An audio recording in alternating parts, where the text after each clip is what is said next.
গীতার আলোচনা চ্যানেলে আপনাদের স্বাগত। মানুষের জীবনে এমন কোনো সময় নেই যখন দুঃখ, সংকট, অনিশ্চয়তা বা মানসিক চাপ আসে না। কখনো তা আসে হঠাৎ, কখনো ধীরে ধীরে জমে ওঠে। কর্মক্ষেত্রে ব্যর্থতা, সম্পর্কের টানাপোড়েন, আর্থিক অনিশ্চয়তা, প্রিয়জনের অসুস্থতা কিংবা নিজের মনের ভেতরের অজানা ভয়, সব মিলিয়ে কঠিন সময় মানুষের জীবনকে ভিতর থেকে নাড়িয়ে দেয়। এই সময়ই মানুষ সবচেয়ে বেশি ভেঙে পড়ে, দিশেহারা হয়ে যায় আর প্রশ্ন করে, আমি কি করব, কিভাবে নিজেকে স্থির রাখব। ঠিক এই প্রশ্নের উত্তর হাজার হাজার বছর আগে দিয়েছে ভগবদ্গীতা। আজকের এই আলোচনায় আমরা গীতার আলোকে বোঝার চেষ্টা করব কঠিন সময় কিভাবে নিজের মনকে স্থির রাখা যায়, কিভাবে ভিতরের শক্তিকে জাগিয়ে তোলা যায় এবং কিভাবে জীবনের ঝড়ের মাঝেও শান্ত থাকা সম্ভব। মানুষ সাধারণত সুখের সময় গীতার কথা ভুলে যায়, কিন্তু দুঃখের সময়েই গীতার প্রকৃত অর্থ ধীরে ধীরে হৃদয়ে ধরা দেয়। কুরুক্ষেত্রের যুদ্ধক্ষেত্রে দাঁড়িয়ে অর্জুন যে মানসিক সংকটের মধ্য দিয়ে যাচ্ছিল, তা আজকের মানুষের সংকটের থেকে আলাদা নয়, পার্থক্য শুধু সময়ের। অর্জুনের হাত কাঁপছিল, মন অবসন্ন ছিল, ভবিষ্যৎ নিয়ে ভয় তাকে গ্রাস করেছিল। আজকের মানুষও ঠিক তেমনই ভেতরে ভেতরে যুদ্ধ করে চলেছে। গীতা সেই যুদ্ধেরই পথনির্দেশ। কঠিন সময় মানুষ প্রথমেই যা হারায় তা হল মানসিক স্থিরতা। মন অস্থির হলে চিন্তা বিশৃঙ্খল হয়ে পড়ে, সিদ্ধান্ত দুর্বল হয় আর ভয় ধীরে ধীরে পুরো সত্তাকে গ্রাস করে।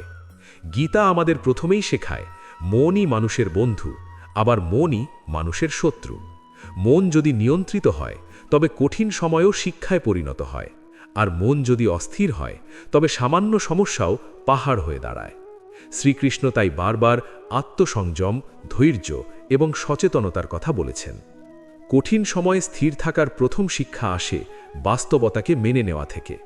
মানুষ অনেক সময় পরিস্থিতির সঙ্গে লড়াই না করে বাস্তবতাকেই অস্বীকার করতে চায়। কেন আমার সঙ্গে এমন হলো, কেন আমি, কেন এখন? এই প্রশ্নগুলো মনকে আরও অস্থির করে তোলে। গীতা বলে, যা ঘটে তা প্রকৃতির নিয়মে ঘটে। সুখ ও দুঃখ আসবে এবং যাবে, যেমন দিন আসে রাত যায়। যে ব্যক্তি এই পরিবর্তনকে স্বাভাবিকভাবে গ্রহণ করতে শেখে, সেই প্রকৃত স্থিরতা অর্জন করে। বাস্তবতাকে মেনে নেওয়া মানে হাল ছেড়ে দেওয়া নয়, বরং মনের অহংকারকে শান্ত করা। মানুষের দুঃখের আরেকটি বড় কারণ হল অতিরিক্ত আসক্তি। আমরা মানুষ, বস্তু, ফলাফল সব কিছুর সঙ্গেই অদৃশ্য বন্ধনে জড়িয়ে পড়ি। যখন সেই বন্ধন ভাঙে বা প্রত্যাশা পূরণ হয় না, তখন মন ভেঙে পড়ে। গীতার শিক্ষা অনুযায়ী কর্ম করো, কিন্তু ফলের প্রতি অতিরিক্ত আসক্ত হয়েও না।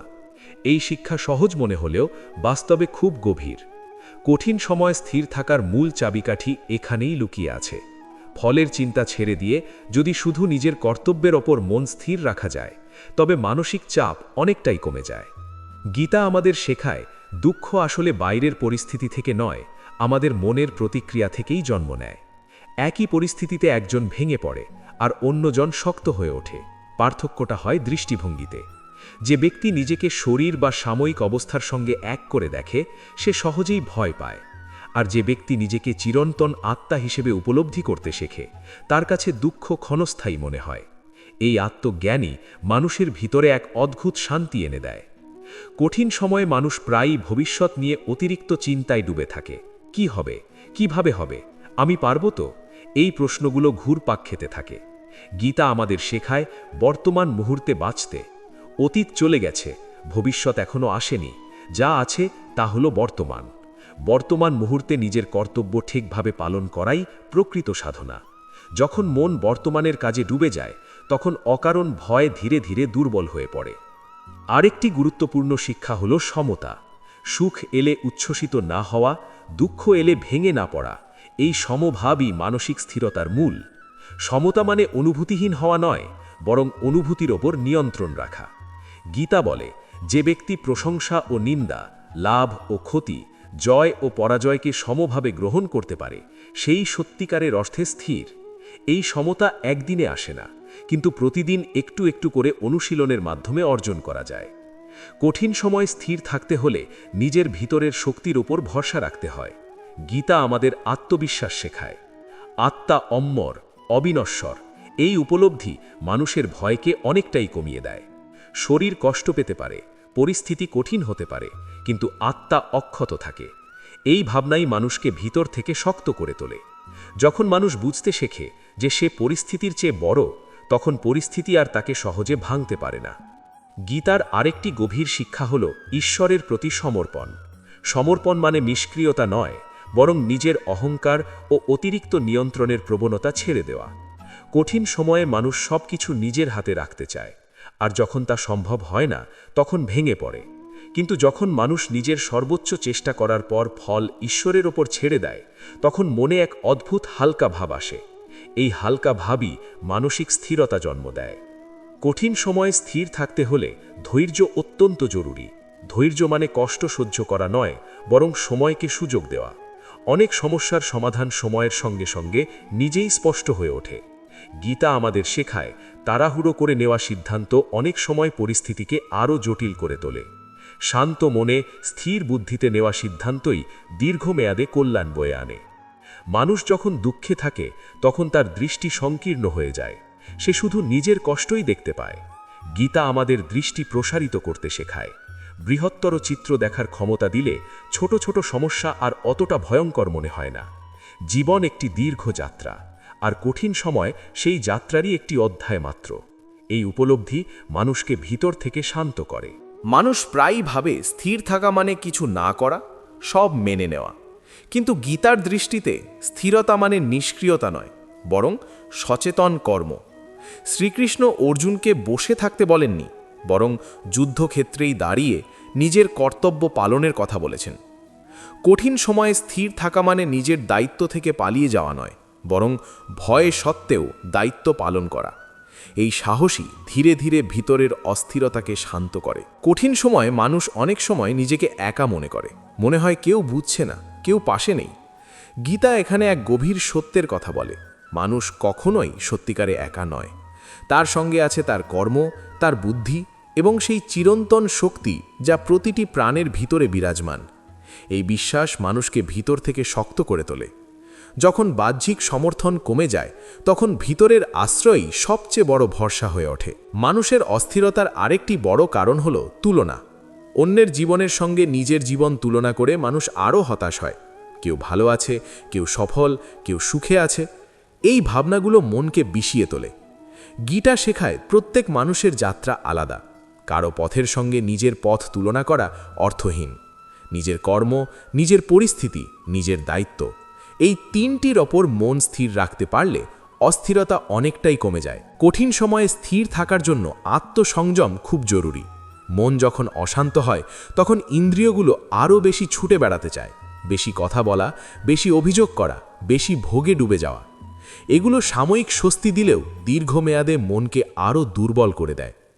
গীতা সংযমের কথা বলে, কারণ সংযমই মনকে স্থির করার প্রথম ধাপ। ইন্দ্রিয় নিয়ন্ত্রণ মানে দমন নয়, বরং সচেতন ব্যবহার। মানুষ যখন দুঃখে থাকে তখন তার বিশ্বাস নড়বড়ে হয়ে যায়। সে ভাবতে থাকে, ঈশ্বর কি আমাকে দেখছেন না? আমার কষ্টের কি কোনো মানে নেই? গীতা এখানে বিশ্বাসকে নতুনভাবে ব্যাখ্যা করে। বিশ্বাস মানে সব কিছু ঠিক হয়ে যাবে এমন আশা করা নয়, বরং যাই আসুক তা গ্রহণ করার শক্তি রাখা। এই বিশ্বাস মানুষকে ভিতর থেকে দৃঢ় করে তোলে। কঠিন সময়ে এই দৃঢ়তাই স্থিরতার মূল ভিত্তি। গীতার শিক্ষা অনুযায়ী বুদ্ধি আর মন এক জিনিস নয়। মন অনুভূতিপ্রবণ, দ্রুত উত্তেজিত হয়, ভয় পায়। বুদ্ধি শান্ত, বিশ্লেষণক্ষম এবং স্থির। কঠিন সময়ে স্থির থাকতে হলে বুদ্ধিকে সামনে আনতে হয়। সিদ্ধান্ত নেওয়ার সময় আবেগ নয়, বুদ্ধির কথা শোনা জরুরি। বুদ্ধি জাগ্রত হলে মন ধীরে ধীরে শান্ত হতে শুরু করে। মানুষ অনেক সময় ভাবে সে একাই সব সামলাবে। এই অতিরিক্ত দায়িত্ববোধও মানসিক চাপ বাড়ায়। গীতা শেখায়, নিজের কর্তব্য পালন করো, কিন্তু সব কিছুর বোঝা একা বইবে না। প্রকৃতির নিয়ম, সময়ের প্রবাহ সব কিছু মিলেই জীবনের চাকা ঘোরে। এই উপলব্ধি মানুষকে অহংকার থেকে মুক্ত করে, আর অহংকার কমলেই অস্থিরতাও কমে যায়। কঠিন সময়ে স্থির থাকার আরেকটি গুরুত্বপূর্ণ দিক হল সহানুভূতি। শুধু অন্যের প্রতি নয়, নিজের প্রতিও। মানুষ প্রায়ই নিজের প্রতি খুব কঠোর হয়ে ওঠে। একটু ভুল হলেই নিজেকে দোষারোপ করতে থাকে। গীতা আমাদের শেখায় নিজের সীমাবদ্ধতাকে স্বীকার করতে। মানুষ ভুল করবে, পড়বে, আবার উঠবে। এই চক্রই জীবন। নিজের প্রতি সহানুভূতিশীল হলে মন অনেক হালকা থাকে। গীতা আরও বলে, দুঃখ মানুষকে ভাঙতে আসে না, বরং গড়তে আসে। এই দৃষ্টিভঙ্গি বদলাতে পারলে কঠিন সময় আর শত্রু মনে হয় না। প্রতিটি কষ্টের ভিতরেই একটি শিক্ষা লুকিয়ে থাকে। সেই শিক্ষাকে ধরতে পারলে মন শক্ত হয়, আর শক্ত মনই স্থির থাকতে পারে। কঠিন সময়ে স্থির থাকার জন্য নিয়মিত আত্মচিন্তন খুব জরুরি। নিজের চিন্তা, ভয়, দুর্বলতা এসবকে এড়িয়ে না গিয়ে মুখোমুখি হওয়া দরকার। গীতা আত্মচিন্তনকে মুক্তির পথ হিসাবে দেখেছে। যখন মানুষ নিজের মনের গভীরে তাকাতে শেখে, তখন বাইরের ঝড় তাকে সহজে নাড়াতে পারে না। এইভাবে ধীরে ধীরে গীতার শিক্ষা মানুষের ভিতরে এক স্থায়ী শান্তির বীজ বপন করে। সেই শান্তি পরিস্থিতির ওপর নির্ভরশীল নয়, বরং অন্তরের ওপর নির্ভরশীল। আর এই অন্তরের শান্তি কঠিন সময়ে স্থির থাকার আসল শক্তি। জয় শ্রীকৃষ্ণ।